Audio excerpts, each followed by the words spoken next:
Now,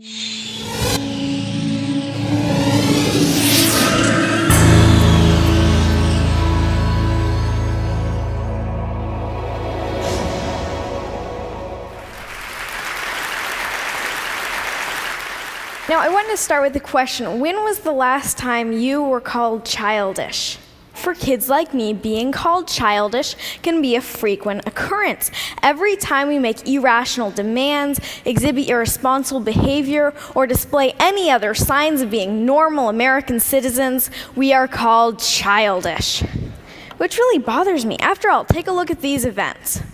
Imperialism and colonization, world wars, George W. Bush. Ask yourself, who's responsible? Adults. Now, what have kids done? Well, Anne Frank touched millions with her powerful account of the Holocaust. Ruby Bridges helped to end segregation in the United States. And most recently, Charlie Simpson helped to raise 120,000 pounds for Haiti on his little bike. So as you can see evidenced by such examples, age has absolutely nothing to do with it. The traits the word childish addresses are seen so often in adults that we should abolish this age discriminatory word when it comes to criticizing behavior associated with irresponsibility and irrational thinking.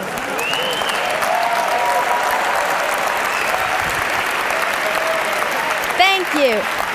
Then again, who's to say that certain types of irrational thinking aren't exactly what the world needs? Maybe you've had grand plans before, but stopped yourself thinking, that's impossible, or that costs too much, or that won't benefit me. For better or worse, sweet kids aren't hampered as much when it comes to thinking about reasons why not to do things. Kids can be full of inspiring aspirations and hopeful thinking, like my wish that no one went hungry or that everything were free, kind of utopia. How many of you still dream like that and believe in the possibilities? Sometimes a knowledge of history and the past failures of utopian ideals can be a burden, because you know that if everything were free, then the food stocks would become depleted and scarce and lead to chaos. On the other hand, we kids still dream about perfection. And that's a good thing, because in order to make anything a reality, you have to dream about it first. In many ways, our audacity to imagine helps push the boundaries of possibility. For instance, the Museum of Glass in Tacoma, Washington, my home state, Yoo-hoo, Washington, has a program called Kids Design Glass, and kids draw their own ideas for glass art. Now, the resident artists said that they got some of their best ideas from the program because kids don't think about the limitations of how hard it can be to blow glass into certain shapes. They just think of good ideas.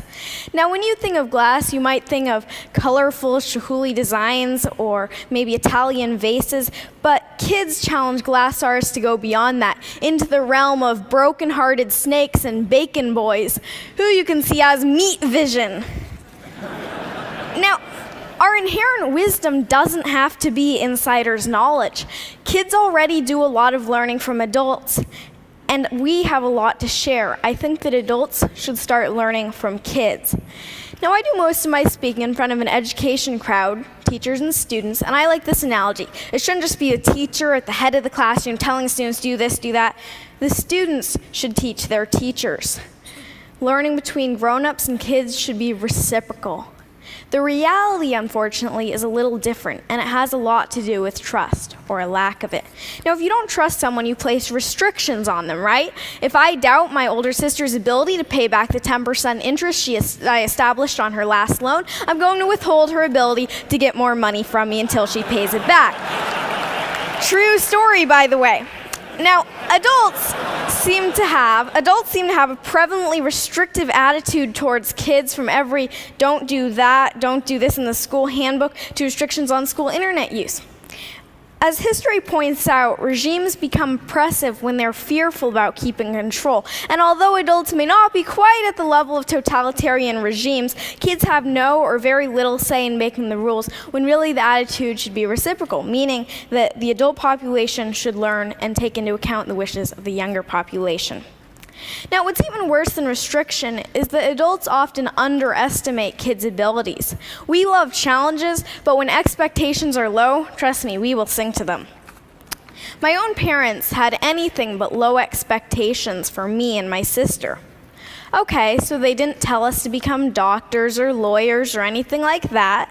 But my dad did read to us about Aristotle and pioneer germ fighters when lots of other kids were hearing the wheels on the bus go round and round. Well, we heard that one too, but pioneer germ fighters totally rules. I loved to write from the age of 4, and when I was 6, my mom bought me my own laptop equipped with Microsoft Word. Thank you, Bill Gates, and thank you, Mom. I wrote over 300 short stories on that little laptop, and I wanted to get published. Instead of just scoffing at this heresy that a kid wanted to get published or saying, wait until you're older, my parents were really supportive. Many publishers were not quite so encouraging. One large children's publisher ironically saying that they didn't work with children. Might want a children's publisher not work with children. I don't know, you're kind of alienating large client there.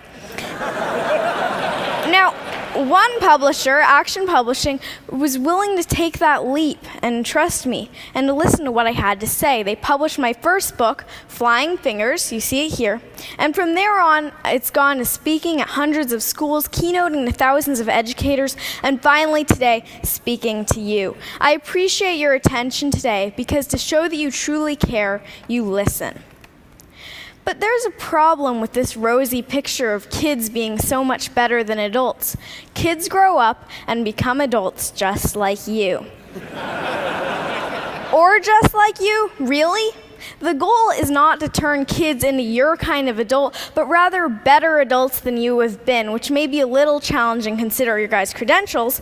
But the way progress happens is because new generations and new eras grow and develop and become better than the previous ones. It's the reason we're not in the dark ages anymore.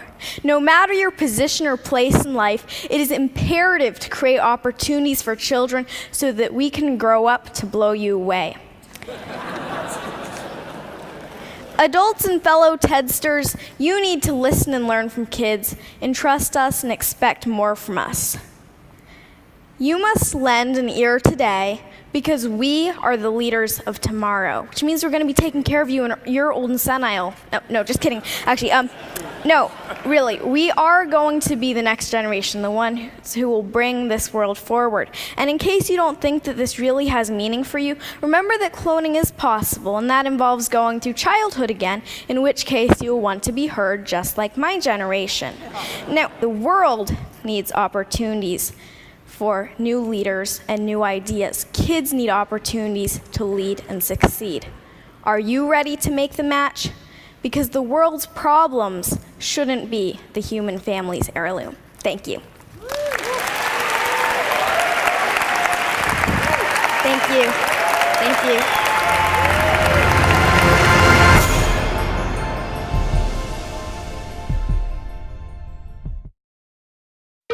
The electric grid was conceived in the age of Edison, designed in the age of Eisenhower, installed in the age of Nixon, and it has not been upgraded since. It's just not able to keep up with modern needs. Well, the notion of the smart grid is using what we have better, making do with what we've got and not build so much new infrastructure. Software at the gateway between generation and transmission can solve that problem. The smart grid is actually a bunch of smart devices connected over a network to a bunch of computers. And the computers crunch all this data and then are able to optimize the system. What we're working on is helping utilities see what's actually happening in real time in terms of the flow of electricity between all those devices. Benefits the consumers, benefits the environment, all because of things we can now see that we couldn't see before. On the Olympic Peninsula, PNNL's goal was to make the smart grid tangible. We were taking home area networks as a way of sending messages to the homes and to the devices in the homes about when they should run or not run. There was one other modem here that captured wirelessly the reports from the different elements. We saved approximately during this time 15% of our electric bill. If we can do that for everybody in the country, we're talking about saving $100 billion worth of infrastructure that we won't need to build. IBM has been the first big company to really see the opportunity to marry information technology with the grid. There are similar things going on in South America, Asia, in Europe. We've been working with Malta to make both the water and electricity systems much more efficient. It is a model for how we can then bring that to other larger geographic areas. The path forward to a smart grid is actually quite clear. We upgraded our telecommunications networks, our satellite networks, and we can do the exact same thing with a smart grid. A wind plant will go up and down by the minute. A solar plant will go up and down as clouds go over. So having a grid that can flex itself and manage these kinds of things is critical. We need to be planning for the kind of future that we say we want, which is an era of cheap, reliable, clean electricity for decades to come.